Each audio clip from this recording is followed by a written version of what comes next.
அன்பே சிவம் மனமே குரு என்றுணர்த்திய குருவே போற்றி. எனக்குள் இறைவனை உணர வைத்த குருவே போற்றி.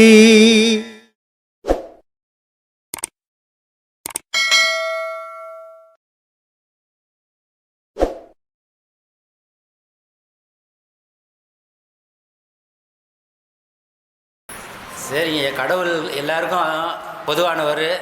அவர் கடவுள் பொதுவானவர் தான். ஆனால் மனுஷன் போனால் தானே பொதுவானவர். மனுஷனுக்கு கடவுளே தெரியாது தடுமாறுகிறார். இப்போ பொதுவானவர் எங்க, உறவானவர் எங்க? கடவுள் பொதுவானவன் தான். இப்போ சூரியன் வருது, இது யாருக்காவது சொந்தமா? யாரையாவது ஏழை பாழை பார்க்குதா? யாரையாவது பணக்காரங்க வசதி பட்சம் வசதி இல்லாதவன் நினைக்குதா? இல்லை, எதையுமே பார்க்கறதில்ல. பொதுவானது.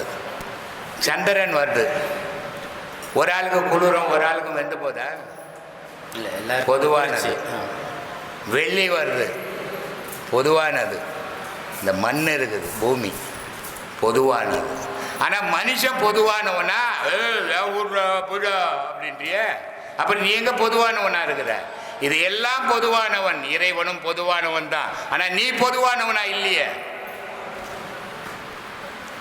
ஆனா மற்றதை மட்டும் யோசிக்கிறோம், நம்மளை பத்தி நம்ம யோசிக்கிறது இல்லையே. என்ன பயன் அதனால? வேற்றுமையிலே தான் உலகம் வாழ்ந்துட்டே இருக்குது. வேற்றுமை உலகம் வாழட்டும். நீ வேற்றுமை இல்லாத வாழ கற்றுக்க. உலகம் வேற்றுமை இல்லாத வாழுதுன்னு நினைப்பு வரும். நீ வேற்றுமையோடு இருந்தீங்கன்னா உலகம் வேற்றுமையா இருக்குதுன்னு நினைப்பு வரும். இப்போ உலகத்தில் எல்லாமே மாறிட்டே இருக்கும்போது அப்படியே ஸ்திரத்தன்மையோட யாராவது இருக்க முடியுங்களா? ஐயா, உலகம் எல்லாமே மாற்றத்துக்கு உட்பட்டது. உலகத்தில் பொருள் அதான் நம்ம தான். நீ தான் உலகம், நீ தான் மாறி இருக்கிற. மண் மார்ச்சா, சந்திரன் மார்ச்சா, சூரியன் மார்ச்சா, வெள்ளி மார்ச்சா, ஆகாயம் மார்ச்சா? எதுவுமே இயற்கை மாறல. மனிதன் தான் மாறினான். மனிதன் தான் உலகம், மனிதன் தான் வாழ்க்கை, மனிதன் தான் செயல், மனிதன் தான் சாவு.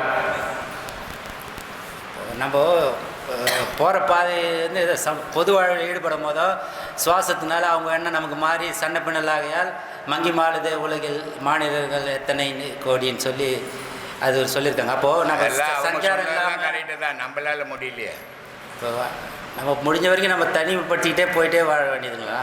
அவை சொல்லுது, இந்த உடம்பு எதுக்காகடா இந்த அமைப்பு வந்ததுன்னு சொன்னால் தர்மம் பண்ணுறதுக்காக வந்துடுறான். பிறகு உபகாரமாக இருக்கிறது தான் இந்த மனித பிறகு கிடைச்சி. ஆனால் இவன் எங்கே பண்ணுறான்? 4 பேர்கிட்ட இருந்து பிடுங்குறான். அப்போ ஆசைன்னு ஒன்று மாட்டிக்கிறோம். அந்த ஆசைங்கிறது அப்போ ஆசை இருக்கும்போது நமக்கு எதுக்கு வீணு பிரச்சனை? ஆசையில் வாழ்ந்துட்டு போ, சாக வேண்டியதுதான். இல்லை, எல்லா செயலுக்கும் ஆசை தானே. அதுதான் ஆசை, எல்லா செயலுக்கும் ஆசை தான். கடவுள் மேலே ஆசை வச்சுக்க, வீட்டு மேலேயே ஆசை வச்சுக்கின்னு எல்லாத்தையும் ஆசை தான். ஆசையை கடவுள் மேலே மாற்ற,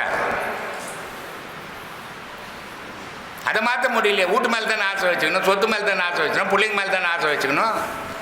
இந்த ஆசையை கடவுள் மேலே மாற்ற சுகமாக இருப்பிய, மாற்ற முடியலையே. இந்த ஆசை உலகத்து மேலே தானே வைக்கிற. பணம் அருவத்துக்கிட்ட போக முடியல, உருவத்துக்கிட்ட தான் போயிட்டே இருக்கு சுற்றி சுற்றி. ஐயா, அருவன்றது அவ்வளோ விளையாட்டு விஷயம் இல்லை, வாயில் பேசுகிற விஷயம் இல்லை. எல்லாம் கற்பனையில் தெரியலாம், ஒன்றா நிஜத்தில் போக முடியாது. அதனால் உருவத்தாண்டியாவது உண்மையில் இருங்கோ. உருவத்தாண்ட போய் போலி வேஷம் போடாதீங்கன்னு தான் சொல்கிறேன். அருவத்தை விட்டுடு. அருவத்தை கிட்டெல்லாம் சராசரி மனுஷனால் போக முடியாது. ஆனால் உருவத்தாண்ட போனாலும் உண்மைக்கு வழிபடுங்க. அங்கே போய் போலி வேஷம் போட்டு பகுட்டு வேலை காட்டாதீங்க. இந்த கிருஷ்ண பரமாத்மா அர்ஜுனனுக்கு இது வந்து உபதேசம், இது வந்து இந்த அர்ஜுன மனைவிக்கு சொல்லும் போது அபிமன்யு காது கேட்டார்னு சொன்னீங்க. அது கருக்குள்ளே இருக்கும்போது அதுக்கு ஜாதகமே வராது. கருலேருந்து வெளியே வந்தவொன்னு தான் அந்த ஜாதகமே வரும். வளர்ச்சி இருக்குது இல்லை, ஜாதகம் பிறந்த பிறகு தான் வரும். வளரும் போதே அது எல்லாம் சாப்பிடுத. குழந்தை பிறந்ததுன்னா காட்டுப்பீன்னுவாங்க தெரியுமா, பூச்சின்னு வருந்தேம்மா. எப்படி வந்தது அது? அம்மா சாப்பிட்டது குழந்தைக்கு போச்சு, அம்மா நினச்சது குழந்தைக்கு போச்சு, நினச்சது அப்பா சொன்னது குழந்தைக்கு போச்சு. பிறந்த உடனே அந்த உடம்புலேருந்து வந்துடுச்சு. அது அந்த பிறந்த பிறகு தான் அது எல்லாமே அதுக்கு எல்லாம் வரும், எல்லாம் வரும். முன்னோர்கள் சொல்லி வச்ச விஷயம் எல்லாமே அது உண்மையாக அவங்க சத்தியத்தை சொன்னாங்க. நம்ம தான் அதில் வாழ கிட்டவே போகிறது இல்லையா? நம்ம போலி அசத்தியத்தில் தான் வாழ்க்கையை நடத்துகிறோம். எதையெல்லாம் நம்பக்கூடாதோ அதையெல்லாம் நம்புகிறோம். எதையெல்லாம் தொடக்கூடாதோ அதையெல்லாம் போய் தொடுறோம். எது மேலெல்லாம் ஆசைப்படக்கூடாதோ அது மேலெல்லாம் ஆசைப்படுறோம். சினிமாவில் நடிக்கிறேன்னு ஒருத்தர் வந்தேன்னா ஒரு 4 வருஷத்துக்கு முன்னேங்க நான் சொன்னேன், ஏன்டா உன் மூஞ்ச கண்ணாடியில் பார்த்தியாடான்னு. ஏன்னா ஒரு கதாநாயகனாவோ ஒரு நடிகனாவோ வரணுன்னா நமக்கு ஓரளவுக்காவது மூஞ்சி கொஞ்சம் கலையாக இருக்கணும். அவன் போயிட்டான். போன வாரத்தில் வந்து கேட்டாண்ட நின்று அழுவுறான். என்னடா அப்படின்னா, நான் எனக்கு தெரியல, அவன் தான் நீட்டு. என்னடான்னா, சாப்பாடு போனோம் சாமி, பசி எடுக்குதுன்றான். அப்புறம் கூப்பிட்டு உட்கார வச்சு சாப்பாடெல்லாம் போட்டு, ஏன் இந்த மாதிரின்னா பொண்டாட்டியும் சண்டை போட்டுக்கின்னு போயிட்டா. ஆனால் நீ எதுலையாவது நடிச்சிட்டு போ, நான் சினிமாவில் நடி, நாடகத்தில் நடி, தெருக்கூத்தில் நடி, உனக்குன்னு ஒரு தொழிலை தேடு. 10 ரூபாய் சம்பாதிக்கிறதுக்கு இதை சைடில் தேடு. இப்போ நாகேஷ் இருந்தார், தேங்காய் சீனிவாசன் தான் மாதிரி, திடீர் கண்ணையா இருந்தாங்க. இவங்கெல்லாம் ஐசிஎஃப்பில் இருந்தாங்க, வேலை செய்துக்குன்னே சினிமாவுக்கு போனாங்க. ஆனால் நான் சினிமாவில் தான் நடிப்பேன். நீ நான் எம்ஜிஆர் மாதிரி கதாநாயகனா நீ மூஞ்ச கண்ணாடியில் பார்த்தா குரங்கு மாதிரி ஆகுது. இன்றைக்கி சினிமாவில் நடிக்கன்னா நீ பணம் எடுத்துன்னு போனோம். அது மாதிரி நிலையில் இருக்குது. பாவம் வந்து உட்காந்து அழுவுறான். அதெல்லாம் திட்டினேன் நான். ஏன்டா அன்றைக்கே 4 வருஷத்துக்கு முன்னே சொன்னேன், ஏதாவது ஒரு தொழிலை தேடிக்கோ, மீதி சினிமா ப்ரோக்ராம் பாரு. நீ சினிமாவில் தான் நான் கதாநாயகன் நான் நடிப்பேன், சினிமாவில் தான் நடிப்பேன். நீனா இன்றைக்கி பார்த்தியா நிலைமை என்னாச்சு? பொண்டாட்டி எத்தனை நாள் கடன் வாங்கி போடுவா? ஒரு நாள் 2 நாள். என்னன்னா வகுத்துக்குன்னு வாழறதில்லை. ஒரே மூட்டை ஆசை நான் பெரிய ஆளை மாறின்னுட்டு. இதனால் வர விபரீதங்கள் ஒரு படி சோத்து கூட வழி இல்லாத போகுது. நீ எந்த தொழிலாசை திருடாத, பொய் சொல்லாத, ஏமாத்தாத, உழைச்சி எந்த தொழிலா 10 ரூபாய் சம்பாதி. ஒரு டீ கல்ல கிளாஸ் கழுவு தப்பு கிடையாது. அந்த உழைப்புல சாப்பிட்ற சந்தோஷங்குத அது பெரிய ஆனந்தமான சந்தோஷம். அதை மாதிரி கற்றுக்கணும். அதை விட்டு போட்டு கண்ணா முன்னான்னு வாழ்ந்து போட்டு பின்னாடி வருத்தப்பட்டில் ஒரு பயணம் கிடையாது. நான் டெய்லர் வேலை செய்திருந்தேன், நல்ல வருமானம். அப்போல்லாம் கடை கிடையாது, உங்களுக்கெல்லாம் தெரிஞ்சிருக்குமா? சரியான வேலை. அதுவும் மற்ற டெய்லர் மாதிரி இந்த துக்குடா டெய்லர் கிடையாது. நான் எனக்கு பேண்ட்டு தான் தைக்க தெரியும், எனக்கு ஜாக்கெட் தான் தைக்க தெரியும், நான் கோட்டு வரைக்கும் தைச்சவன் நான். ஆனால் அப்படியாப்பட்டவங்க கூட யோசித்தேன், 4 இவ்வளோ சம்பாதிக்கிறோம், நம்ம கையில் 10 ரூபாய் கூட வச்சில்லை. நாளைக்கு நம்ம திடீர்னு என்ன வச்சுனா பொண்டாட்டி புள்ளுக்கு நடு ரோட்டில் நின்றுடுமே. ஒரு ரயில்வே வேலை போகணும். கேரேஜில் போனேன், வேலை செய்தேன். அங்கே அப்பாயின்மெண்ட்லேருந்து கடைசி வரைக்கும் தான். இது சரிப்படாதுன்ட்டு ஐசிஎஃப்க்கு போனேன். இந்த 40 வருஷம் சர்வீஸ் பண்ணிட்டு இன்றைக்கி 30,000 ரூபா பென்ஷன் வருது.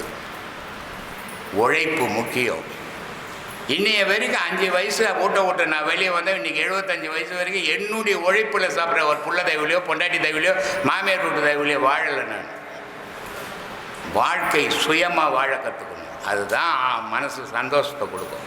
இன்றைக்கே இந்த நிமிஷமே எனக்கு உயிர் போனோட சந்தோஷமாக சாப்பிட பரவாயில்ல, நான் யாருடைய தயவுலையும் வாழ, என் உழைப்பில் நான் வாழ்ந்து சாகிறேன்னுட்டு. வாழ்க்கை அப்படி இருக்கணும். இப்போ அவங்கவுங்க இந்த சுயநலமாக இருந்து அவங்க தற்காத்துக்கு மட்டுமே தான். சுயநலம் பொது நல்லம். நீ வாழறதுக்கு சுயநலம் தான். நீ சாப்பிட்டீங்கன்னா தான் உனக்கு, நான் சாப்பிட்டா எனக்கு, நான் சாப்பிட்டா உனக்கு வருமா? எல்லாமே உலகமே சுயநலம். கடவுளே ஒரு சுயநலவாதின்னு சொல்லிக்கிறேன் நான். ஆமாங்க, சரி. அதனால் இங்கே யாரும் பொது நலவாதியெல்லாம் கிடையாது. எல்லாரும் உலகத்தில் அத்தனை பேரும் சுயநலம் தான். கடவுளும் ஒரு சுயநலம் தான். கடவுளை நம்மளை படைக்கலாம், நமக்கு நேரத்துக்கு இந்த வம்பு. அப்போ அவன் படைத்தான் அவனை பற்றி பேசணும்னு, நம்ம படைத்தோம் நம்ம துன்பத்தில் விழணுன்ட்டு. இப்படி எல்லாம் சுயநலத்தில் தான் வாழ்ந்தோம். இங்கே யாரும் சுயநலத்தில் பொது நலத்தை செய்யணும். ஆனால் பொது நலத்தில் சுயநலத்தை பயன்படுத்திக்கூடாது. இதுதான் தப்பு. இந்த உலகமே பெண்கள் வசம், அதாவது பெண் தன்மை மாதிரி சொல்கிறாங்க. பெண்கள் வசம்லாம் உலகமே இல்லை. ஆண்கள் பெண்கள் கிட்ட கொடுத்துட்டு உட்காந்துங்கிறான் இவன். அதனால் எல்லா பெண்களும் அப்படி கிடையாது. கணவன் பேச்ச தட்டாத பெண்கள்லாங்கிறான், கணவனை கட்ட தடிக்கிற பெண்களும் இருக்கிறான் குடும்பத்தில். அதே நேரத்தில் பெண்களை நிம்மதி இல்லாத ஆக்கிற ஆண்களும் இருக்கிறான். அதனால் பெண்கள் எல்லாம் அவங்க அராஜகம் பண்ணுறாங்க, அவங்க அம்சம் பண்ணுறாங்க, ஆம்பளை எல்லாம் புத்தன் புனிதவான்லாம் சொல்லாத. 2 பேர்லையும் கெட்டவங்க நல்லவங்க இருக்கிறாங்க. ஆனால் பெண்கள் கையில் நம்ம கொடுத்தாதான் வரும். பெண்கள்னு ஒரு உருவம் இல்லைன்னு சொன்னால் உலகம்னு ஒரு உருவம் கிடையாது. சக்தியின் தன்மை பெண்கள் மட்டும்தானா இல்லை பொதுவானது எல்லாமே சக்தி? சக்திங்கிறது பெண்கள் மட்டுமா, பொதுவானது எல்லாமே சக்தியா? சக்தின்னா என்ன அர்த்தம்? பலம்னு அர்த்தம். இப்போ நீ ஒரு குடும்பம் வச்சுக்கிற ஒரு பேச்சுலராக இருந்தீங்கன்னா ஒரு பெண்ணு சேர்ந்தது தான் அந்த குடும்பத்துக்கு ஒரு பலம். அதே நேரத்தில் உன் உடலில் நீ சாப்பிட்டு இந்த பலமாக இருந்தீங்கன்னா தான் நடமாட்டம். சக்தின்றது பலம். பலம் மட்டும்தான், பெண் தன்மை கிடையாது. பெண் தன்மை கிடையாது. ஆனால் அதோடு சேரும்போது அது உன் குடும்பத்துக்கு ஒரு பலம் கிடைக்கிது. அதனால் சக்தி இல்லாத சிவம் இல்லை, சிவம் இல்லாத சக்தி இல்லை. இதுக்கு என்ன அர்த்தம்?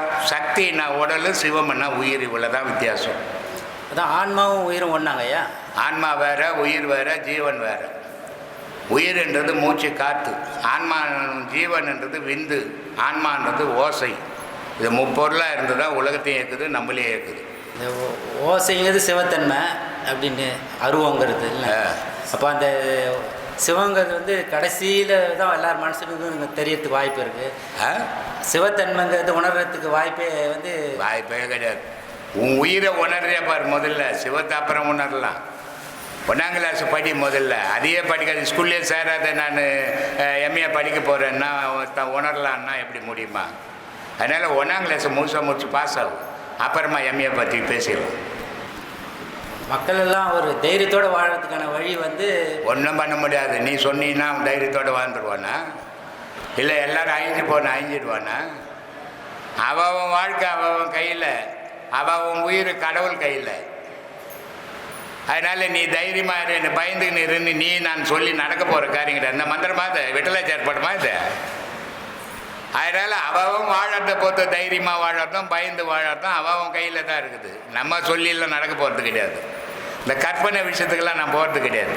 இப்போ சிறந்த வாழ்க்கைங்கிறது எப்படி ஐயா? சிறந்த வாழ்க்கைங்கிறது எப்படி? சிறந்த வாழ்க்கைன்றது அவங்க சிறந்த வாழ்க்கை வாழறாங்களா இல்லையான்னா அவங்க கனவு மணிக்கு தான் தெரியும். உனக்கு தெரியுமா? பக்கத்து வீட்டுக்காரனுக்கு. அப்போ ஊருக்கு அப்புறம் எப்படி தேவையில்லை, அவங்க மனநிறைவோடு வாழறது தான் அதுதான் வாழ்க்கை.